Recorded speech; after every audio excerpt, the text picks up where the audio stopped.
Its distinctive houses of worship can be seen all over the world. Every year, hundreds of new ministers are being ordained. Every year, hundreds of thousands of people in different countries listen to its teachings and are joining the church. And it has helped millions of people through its humanitarian efforts, setting world records in the process.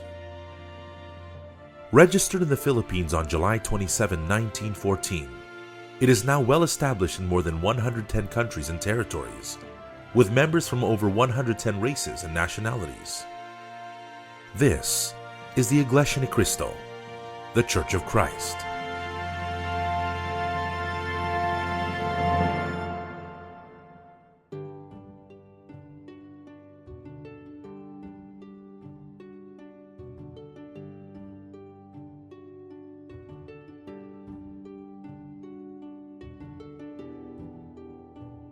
Questions have been asked for years about the Iglesia ni Cristo's amazing success. In 1992, in an article published in Philippine Panorama, Robert C. Villanueva, a journalist, wrote, "The Iglesia ni Cristo, a dynamic and rapidly expanding church. For many years now, theologians and critics have tried to pry open the secrets which propel the Iglesia ni Cristo to such tremendous growth. Why are people attracted to it? Why does it grow so fast? Its cathedrals and chapels are impressive landmarks in all of the provinces, cities, and towns. Tracing the history of the Iglesia ni Cristo takes us to where it all began, the Philippines. For nearly 4 centuries, Philippine history was dominated by only one church, the Roman Catholic Church. But as the 20th century approached, revolutionary changes were already brewing. 1896, Philippine national hero Jose Rizal was executed by the Spanish colonizers under the influence of the Catholic friars. The cry for Philippine independence was heard. A revolt of the Filipino people against Spain was soon followed, however, by colonization by the United States of America and the arrival not only of American troops, but also American Protestantism. Philippines is unique in its Catholic history because by 1898, 1899, the Americans have come in and established an American empire. The predominant religion would be Protestant churches, Congregationalist, Anglican, Episcopalian. In the midst of these changes, a young Filipino man from a poor barrio in the outskirts of Manila, Brother Felix Y. Manalo, began preaching about the Iglesia ni Cristo. It was November 1913, and workers of Atlantic, Gulf, and Pacific Company in Punta Santa Ana, Manila, were the first to listen to his preaching. Those who believed were baptized in a nearby river and constituted the pioneering members of the first local congregation of the Iglesia ni Cristo, the local congregation of Punta Santa Ana. Brother Felix Manalo's unyielding conviction to teach only from the Bible became well known around Manila, and many were attracted to the words of God delivered by this dynamic young preacher. The Iglesia ni Cristo's membership began to grow, but this early success did not sit well with the communities where the propagation of the church began. Neighbors were wary of these non-Catholic teachings he was bringing. If some had accepted the various American Protestant sects, when a fellow Filipino coming from the poorer, less educated sectors of society began teaching something far different from what they were used to, most reacted, even with hostility. Many of the early members were laughed at by their neighbors for listening to a poor fellow Filipino. Some were even rejected by their family members for joining the Iglesia ni Cristo. One form of persecution was to question the legality of the church's existence. Since there were already baptized members, Brother Felix decided to register the Iglesia ni Cristo to make it a legal entity. On July 27, 1914, Brother Felix went to the office of the Division of Archives, Patented Properties of Literature, and Executive Office of Industrial Trademarks to register the church with the Philippine government. The date could not have been more prophetic. Unbeknownst to most of the world, let alone the Philippines, the Austrian army launched a sneak attack on Serbia in the early morning hours of July 27, 1914, and war was declared on that same day. This war would be known as the First World War. World War I is an interesting war in its origins and its causes. Then it got out of control for 4 years with trench warfare, the first airplanes used in war. The impact of World War I, even in its deaths, its technology, would have lasted throughout the 20th century. Even with the church registered, the persecution did not end. In fact, it increased even further. The predominantly Catholic neighbors of the early church members would disturb the gatherings of the Iglesia ni Cristo and the Bible studies by throwing stones or mud at the listeners. At times, Catholic community leaders would prohibit the church from conducting missionary works in public squares or plazas. Catholic leaders, underestimating Brother Felix, challenged him to public religious debates. Soon, they were joined by U.S.-trained Protestant pastors who also wanted to debate Brother Manalo.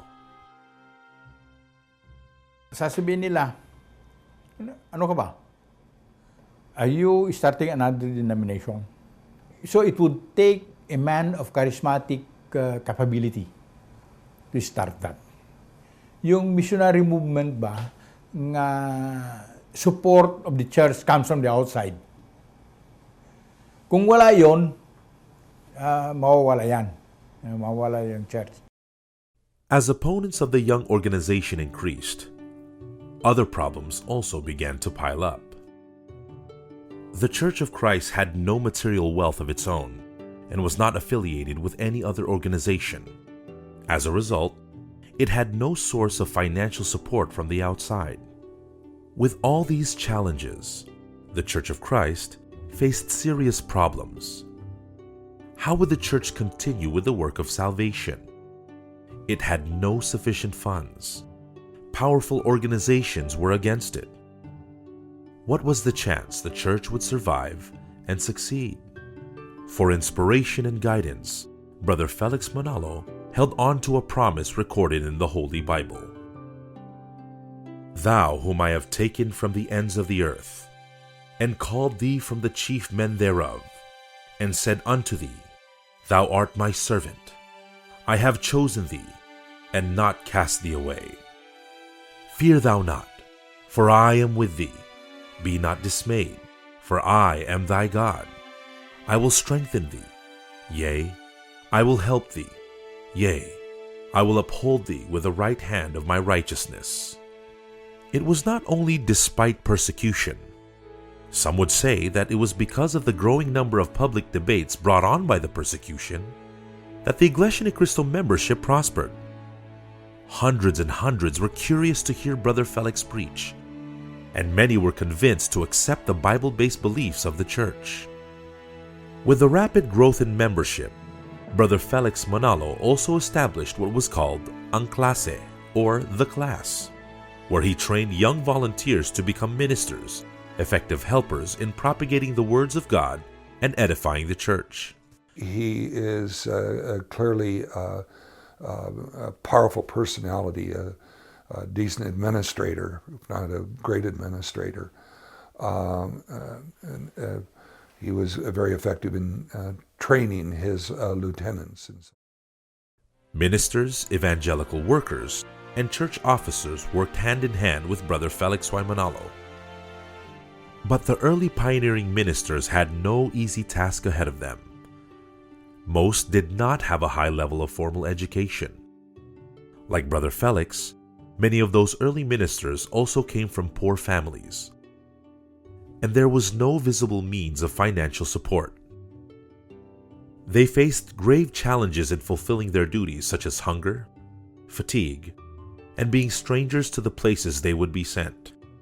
Brother Felix emphasized to those pioneering ministers the biblical message of Apostle Paul, a minister of the church during the New Testament times, who also had to endure so much for the sake of preaching God's words. I have become its minister, according to God's administration that was given to me for you, to make God's message fully known. We proclaim him, warning and teaching everyone with all wisdom, so that we may present everyone mature in Christ. I labor for this, striving with His strength that works powerfully in me. Holding on to these biblical truths, the ministerial workers of the church led by Brother Felix Manalo never stopped sharing the truth and taking care of the church. More people embraced the true faith, and local congregations were established. The church grew at an unexplainable rate, no matter how the other religions sought to prevent it, challenging the church workers in debates or influencing government officials to suppress their freedom to proclaim God's words in public places. Brother Felix Manalo, with only a handful of ministerial workers, worked day and night to make sure that the faith of the members would be strong enough to survive hardship and persecution. But with so few of them to oversee, how could they make sure the members would not be led astray from the faith by preachers from other religious groups, or be strong enough to withstand the severe persecution and still remain in the church? The task was pressing. Failure to resolve this would lead to the collapse of the church. For an answer to these daunting challenges, Brother Felix Manalo looked once again to the Bible and guidelines that were given to Moses in establishing the first nation of God. Your job is to teach them the rules and instructions, to show them how to live, what to do. And then you need to keep a sharp eye out for competent men who fear God, men of integrity, men who are incorruptible, and appoint them as leaders over groups organized by the 1,000, by the 100, by 50, and by 10. As overall administrator of the church, or the church's first executive minister, Brother Felix organized the administration of the church. Members in a particular geographical area with a house of worship as a centralized worship location, he formed into a local congregation. Over each local congregation, he placed one of the newly trained ministers along with a volunteer deacon from the congregation as a head deacon to assist the minister in caring for the brethren. As the church began spreading to neighboring provinces outside Manila, he grouped the local congregations of each province into ecclesiastical districts and assigned more seasoned ministers to oversee the districts. It was the supervising or district minister who was tasked to directly oversee the ministers in the local congregations, solve the more difficult problems, and report the overall condition of the district's local congregations to the executive minister. Through this system of centralized administration, Brother Felix Manalo was able to maintain the unity of the church's teachings. Once again, Brother Felix had looked to the Bible for guidance and inspiration in overseeing the church. Even for non-members, the Iglesia ni Cristo's unity has become a distinct hallmark of the church. In the worship service lessons and programs for the worship service, the whole church is united. Even in the hymns for worship, the church's unity is seen. I think if there's one thing about the church, the Iglesia ni Cristo Church, it's about consistency. You know, the teachings of the church, the Iglesia ni Cristo Church, remains very consistent. The Christian family organizations were also established. This was to make sure that each Christian family is properly cared for and strengthened in the faith. The Christian family organizations were also of great help in inviting people to listen to the preaching of the words of the Lord God. Missionary campaigns, now called Iglesia ni Cristo Evangelical Missions, were held. In large congregations where all the members could not fit in the houses of worship with their guests, God's words were proclaimed in public plazas. The Pasugo, God's Message, the official magazine of the Iglesia ni Cristo, was first published in February 1939. It became an effective tool in spreading the words of God. Brother Felix Y. Manalo was the first editor-in-chief of the Pasugo. Just when everything was going well with the church missionary and edification campaigns, and the church was consistent in its growth, another even deadly trial came to test the church and the conviction of the members in their calling.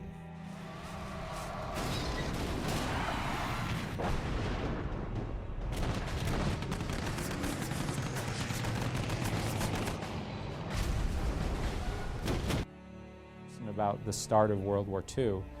For Americans, it's remembered very easily, December 7th, 1941.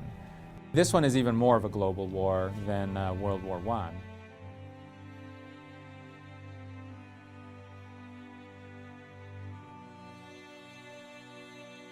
The church was surviving despite religious organizations persecuting it. Hunger and poverty had not hindered the church members from growing stronger. But could it survive an environment of armed conflict and hostility? Once again, Brother Felix turned to the Bible to provide comfort for the members of the Iglesia ni Cristo, inspiring them with Apostle Paul's words found in Romans 8:35-36, 38-39, that having trouble or calamity or being in danger or threatened with death does not mean God has deserted them. The members must be ready to face death at every moment of the day because they have the overwhelming victory on the day of salvation. Nothing can ever separate the faithful church members from God's love, not even death. The lives of the members of the Church of Christ were put in danger. People lived in fear and in even more severe poverty and hunger. Church members were prevented